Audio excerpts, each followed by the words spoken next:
What's good, everybody? This is your girl, KD. And today I'm kind of coming at you a little bit with my contribution to the hashtag ADOS conversation. And all I wanted to say was this.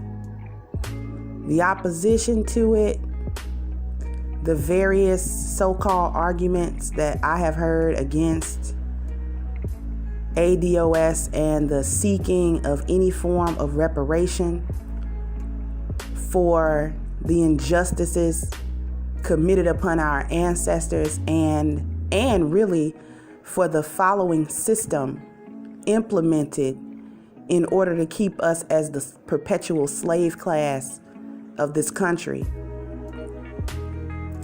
The arguments against it, I have not heard a legitimate one yet. But the one that irks me the most is the pull yourself up by your bootstrap argument. And that argument basically is framed as this. As Black people, as ADOS, American descendants of slaves, we should not redress or attempt to redress the slavery issue, which is the big old chained up elephant in the middle of the room of America. It is the legacy that no one wants to talk about, that no one really wants to acknowledge. It's tacitly acknowledged, and the one that we're supposed to forget about. Since we never picked a row of cotton or was used as any form of farm equipment or used for anything for that matter, since we weren't a part of antebellum slavery, we weren't alive during that time, then that should remain in history and it should not be brought up today. And furthermore, instead of begging the so-called white man for him to give us something, a handout, that's how reparations are being framed, as handouts. You should make these opportunities yourself and basically pull yourself up by your bootstraps. Work harder, work more.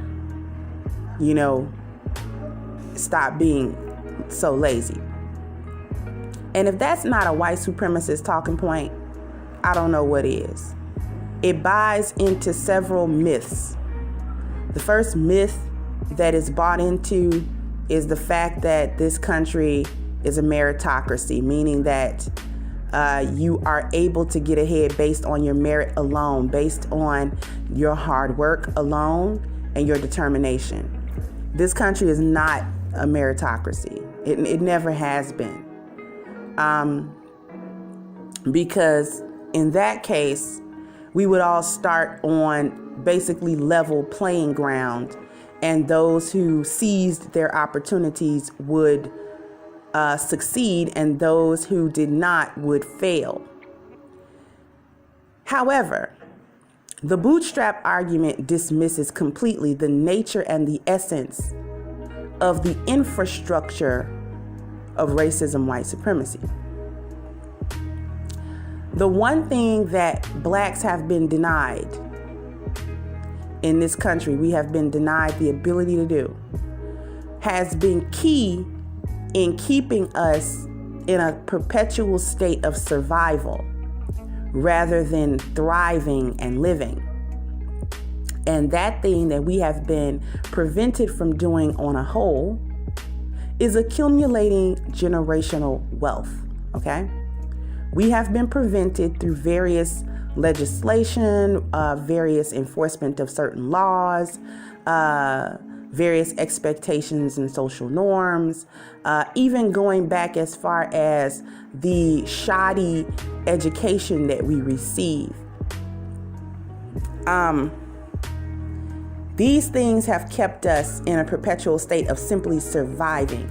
And if you are surviving only, then you are not thinking of ways to move ahead because you aren't able to. You're barely eating, you're barely living, you're barely paying your essential, bills and things of that nature in order to just live day to day in this country without being homeless and hungry and things like that. So we are never able to pass down to the next generation the work that we have done, okay?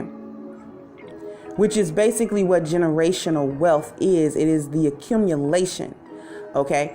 And this is something that the dominant society has access to constantly. Is generational wealth. Now, how did they get that wealth? How did the first generation of them acquire that wealth to begin with? Well, that is where ADOS and reparations come in at, because that wealth was the wealth that was accumulated off the backs of our ancestors during slavery, okay? The imports and exports of goods, our ancestors being that slave labor that never had to be paid. And the plantation owners, businessmen, all of these so-called elite members of society, able to reap the benefit of the labor of our ancestors. And even if they were not elite, they were able to pass down the plantations to their sons and daughters and keep that wealth in the family, okay? Keep that wealth for their children so that every generation, they are not starting over, trying to figure out how they're going to do things like get a house or do things like get a job or any of that, because their parents had acquired that stolen wealth, okay? And, if I have a plantation with some slaves on there and they are doing all of my agricultural work and whatever else I've got going, and I am taking that wealth that is being accumulated here, the overhead is so small because I don't have to pay the workers. The only thing that I have to do is provide some meager living accommodations, just because I suppose they are alive. So when I have to keep them alive, in no better condition than I keep my pigs and horses and things like that. So, I guess I have to give them some sort of food. So you give them the slops, and they live in the little shanties and what have you. And I don't care about the condition of all of that. I keep it just enough that, I'm not losing money by the undue deaths of my slaves. So, I'm keeping them alive. It's cheaper for me to do that than to not pay attention to them at all, and then they die, and then I have to go buy a whole new round. So their families didn't have to figure out, well, how are they going to get a plantation of their own? And how are they going to acquire it? No. You don't have to figure that out, because I already have that. And I'm getting old anyway. And here, I've taught you the business. This is how you conduct this business. And when the patriarch of that family died, it moved, if they had a son, whatever children they had, or whatever the next of kin that they had, were able to take that over so that they're not starting from scratch. Okay, all that they need to do, if they're smart, is to build on what had been already given to them, to build upon. Okay. So when you have opportunities to do that, then of course, as a group, you are going to have that wealth, and you're not going to always be struggling as a group, because many of you are having a similar experience of things sort of being given to you to help you along, give you a little bit of a leg up, so that you don't have to at least worry about that part of your living. You can concentrate on other things. So we as the ADOS have been prevented from doing that. Even when individuals in our group become wealthy, this government or what have you always figures a way to siphon that wealth back into their communities and sort of reabsorb it. And one of the major examples of them doing it on a wide scale or on a celebrity scale is what recently happened to Bill Cosby. Here is a man who actually accumulated the wealth that he was passing to his children, okay, and his children's children. And right as this man is old, he doesn't have that much longer. Bill is like in his 80s or what have you. And they decided that he didn't need his wealth anymore. So the way in which they determined that they could get that wealth from him was to trump up these charges and sort of Me Too him to death, okay? Even going so far as to actually jail him. Now, this was a legal precedent that was set because I don't recall any evidence actually being presented that would make him guilty beyond a reasonable doubt. And also, what happened to the statute of limitation? And so, with that legal precedent actually having been set, they were able to tie his money up in the court systems, get him to pay. You know, he has to pay a team of lawyers. He has to pay out to the so-called victims, and just a lot of money payment going out, okay? Because he isn't working like he was 30 years ago. You know, he didn't have a show and, you know, he's an old man. And if I can't retire, when? You know what I'm saying? And so that has been siphoned off. But even on a more regular day-to-day scale, see, wealth can be siphoned off of a community even if we are collectively not wealthy, right? Because it prevents us from actually getting anything or keeping it. And one such example of how wealth is siphoned out of the Black community on a more mundane day-to-day sort of basis. For example, I'll give you child support. Yes, child support. Because the majority of child support paid is paid into the system, not to the parent or the child for which it was supposedly meant to help. Okay? So that is a way, that is a really, really common way for the state to actually collect money out of the Black community, okay? Having these children out of wedlock and even out of relationships that work, and then taking that man and putting him on child support via the state. They garnish his wages. He may have, let's say he's got a pretty decent job. They garnish his wages. And only a small percent of that actually goes back to the mother to use for the child. The large majority of that garnishment goes to the state as like sort of processing fees. Like, okay, you've got to pay the fee for the court even being involved, or for the state even being involved, having to be involved in this at all. So you're going to pay us for our involvement. Okay. And there are plenty of cases where the men have had to continually pay child support even after the children are 18, because the state is still extracting fees, so forth and on, from these men. So their checks are still being garnished. Don't let it have been retroactive. If there's retroactive child support or back child support pay and all of that kind of stuff, that money goes to the state. Okay? That money goes to the state.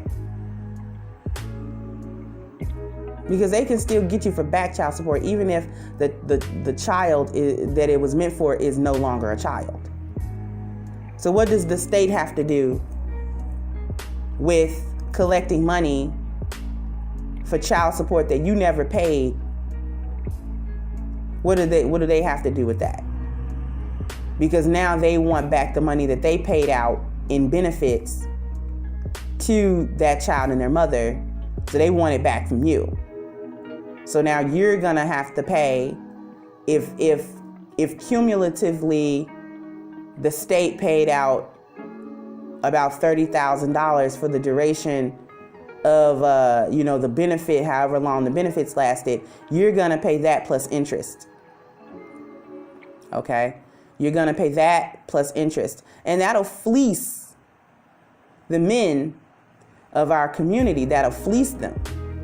Because even if he has a decent job, he can't really afford to do that with his money. I mean, if I'm gonna have to in increments pay the state about $30,000, I could have in increments saved that money and in increments bought me something like a building to flip or a business to start or what have you. I could have done. There's a lot to do with about $30,000. That's not a whole huge amount of capital. But depending upon the business that you want to start, that can be used to sort of kickstart something to do. You see what I'm saying? It could have at least been a down payment on a house, whatever. Because they don't even like us to buy homes. Because if I buy a home and I have children and I die, I can leave my children at home. And they don't have to worry about where they're going to live. All that they have to do is always pay the property taxes and what have you. But then here comes the banks with a loophole, this, that, and the third. Oh, well, they died and left you this house, but really they missed this payment and that payment, and this came up and that came up, and we may have to put this house into foreclosure, and the bank owns it. I'm like, excuse me? But I just paid all the property taxes off it. Well, yeah, we see that you did that, but what wasn't addressed was the interest here and this here over here, and this actually the time has passed over here. The limit of time has passed over here, so that's beyond the date. And once that goes beyond this date, that gives us another 90 days, and then the bank owns this home again. They'll come up with that bullshit. They'll come right up with that. And they speak that legalese to you. And if you're not savvy or you don't really know what they are talking about, they're able to gank that house right out from under you. Whether they're doing that on something very flimsy or they're fudging. So they're kind of getting it from you because you don't know any better. You don't know how to combat that. And they're counting on your ignorance in certain situations where you don't know how to counteract what is being said to you or what's being done to you. And you don't know where your resources are. You don't know where your help can be found. Okay? You may not have the money to lawyer up to fight that or to help you maintain ownership. Okay? And they count on us to be too poor to fight them, even when we know that what they are doing is not legal. Or we know that if I could retain a lawyer and we could take this to court, I would win that case, because what you're doing is not even based on anything. I can win that case, but the problem is, a lot of times we don't have the money to sort of even do that, to sort of fight it.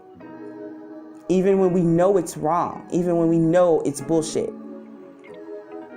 But it's not what you know, it's what you can prove in court. And we can't even get to court if I can't pay. If I can't pay my lawyer to at least retain them. Right? So this country counts on the fact that we're going to be poor, and we are poor for the most part. and only individuals, you know what I'm saying, can eventually sort of get out or what have you. So they know that. And this is how they keep us in that position, by stripping us of the opportunities to sort of do this thing on our own. We're smart enough to do this stuff by ourselves. It's not rocket science. It's not rocket science. How to save money, how to accumulate, over the years and sort of pass down something to your children. This is one reason why they took away like factory jobs and stuff like that a man could go to, and he didn't have to have this fancy degree to go down to the assembly plant and put in his time and then get his pension, and then he's bought a house, and then he's got a car, and he passes that down to his son, and he gives the house to his daughter, and or whatever. That's one reason why they took it. Because here we have these unskilled blacks. They don't have anything more than a high school diploma. See, it was all good until they realized that black people could benefit off that same system too.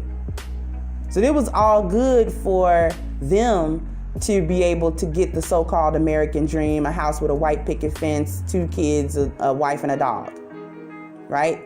And then he could do that off the sweat of his brow if he just goes to work every day, a hardworking man. He's gone to the, factory job every day, and he sweats it out for 10 hours, and he comes back, and, all he wants is a beer and watch TV. But yet he is saving back all of that money, and his children are going to be set. Because even though he's not some type of a millionaire or didn't get his money in a lump sum, he has worked and he has saved it. Okay, and during his lifetime, that house actually got paid for.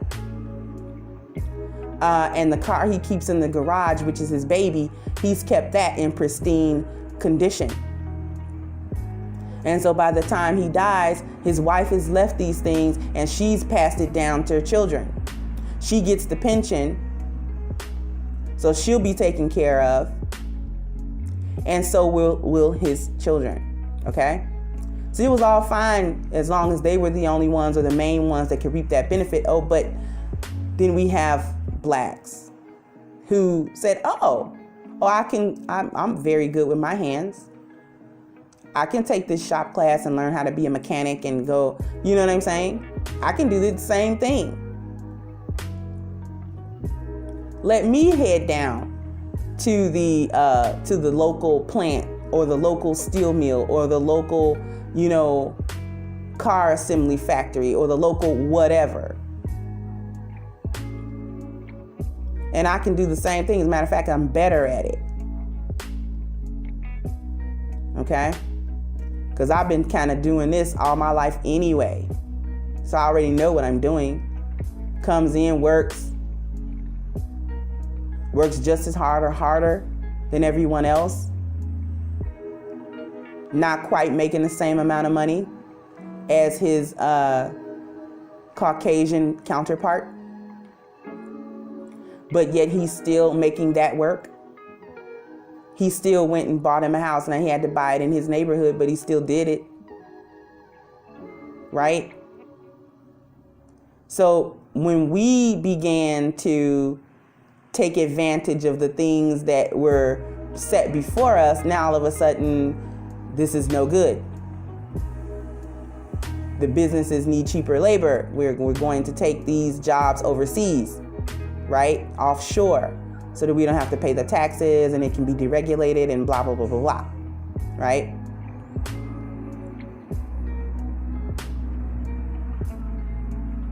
Okay. Then what they did for other jobs and other avenues of work like construction, plumbing, electricity work, these things, they unionized a lot of those to lock you out, to lock black men out of industry. They've locked us out of the industries where the money could actually be made. And you don't need a master's to make that kind of money, right? But they've managed to lock us, or at least lock our men out for the most part. out of work that our men already know how to do. There's no reason why a black man wouldn't be able to go to school to learn how to be an electrician. Why wouldn't he be able to do that? And then after he has earned, his degree or certificate or whatever he needs to officially work, why wouldn't he be able to go out then and find work? So I don't want to hear about the bootstrap. We always get the ball slapped out of our hands when we do get something going. And yeah, it's brought up a lot, but it's a prime example of Black Wall Street, what we had built, and the slapping of the ball out of our hands. And even another thing, that example, closer one, is the steel mill in Gary.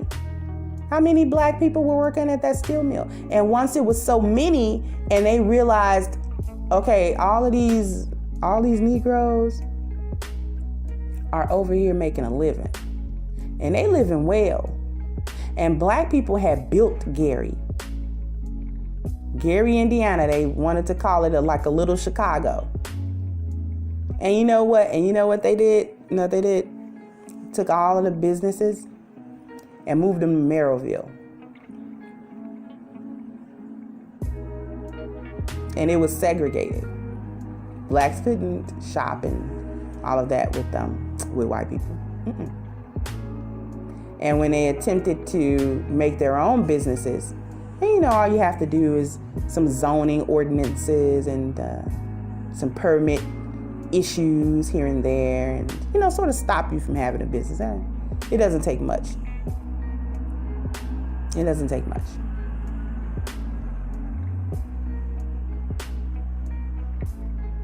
And then the steel mill sort of dies. That sort of dries up.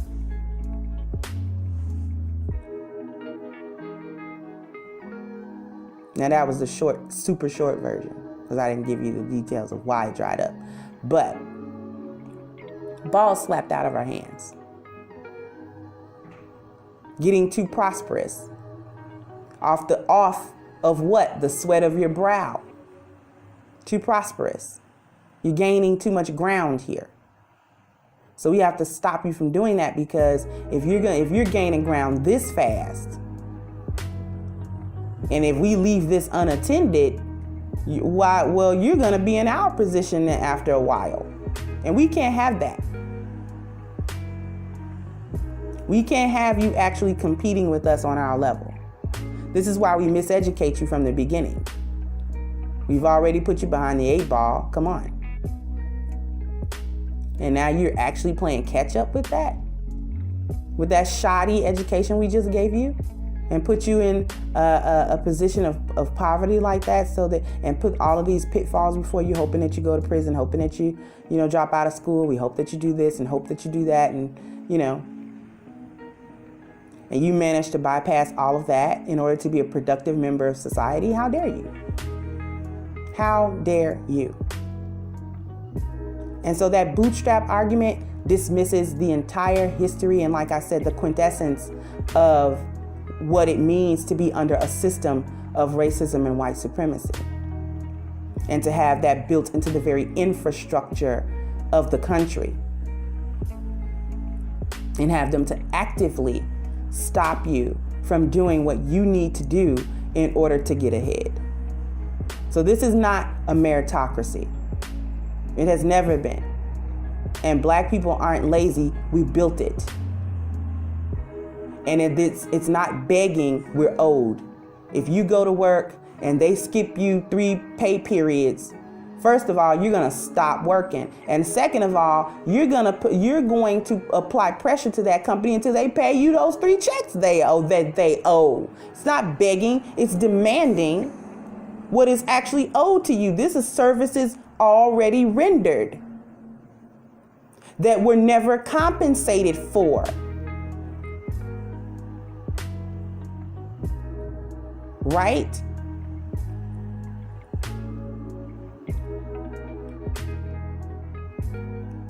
And the argument against it is stupid.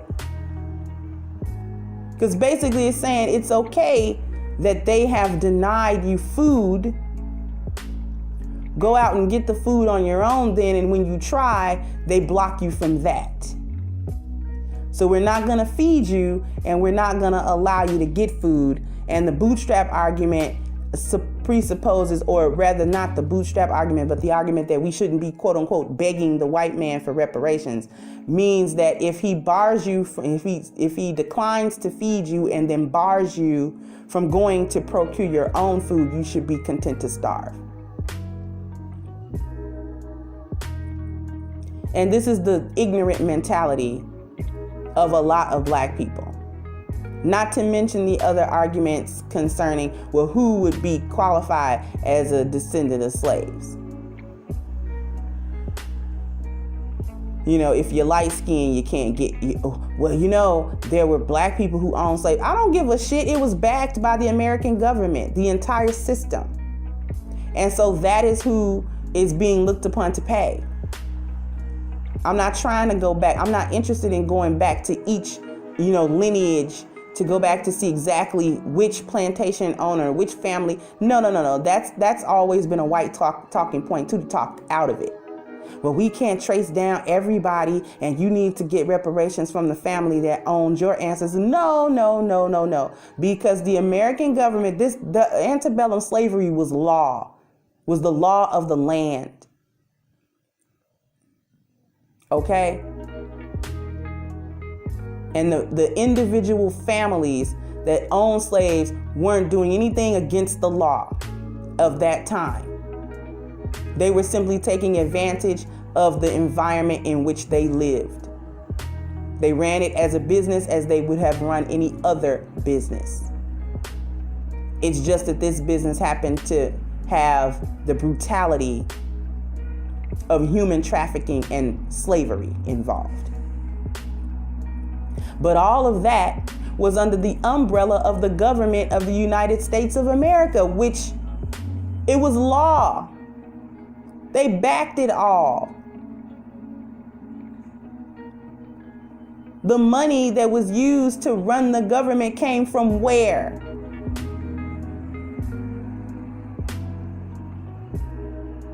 That's what I thought.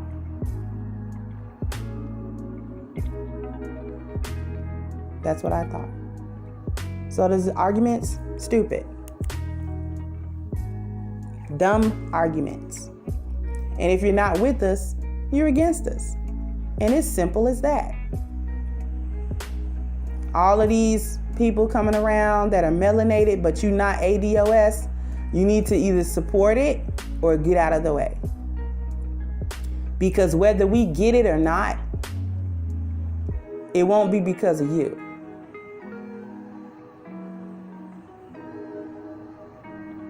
Because I'm not even going to get into how y'all come over here and benefit off of what we fought for.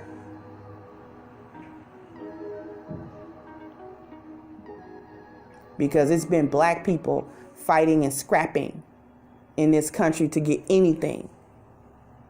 And every time we create a movement in order to address us, everyone else wants to glom onto it. Feminism glommed onto it. LGBT glommed onto it. Then it became, instead of the black civil rights movement, the black and brown. What do y'all have to do with it? You holdeth thine own nuts. You got a gripe with the American government and how they've treated your people. That's fine. You present that gripe separately.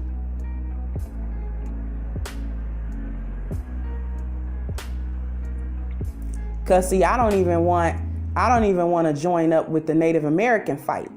And they got a legit fight. And their fight is actually kind of similar. Cause they were devastated too.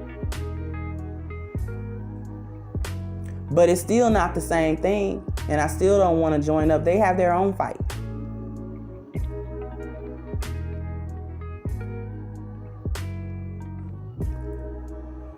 So that's pretty much all I wanted to say. That was my ADOS. I probably won't revisit this, but that was my 2 cents thrown into the conversation. And I'll hit y'all up next time.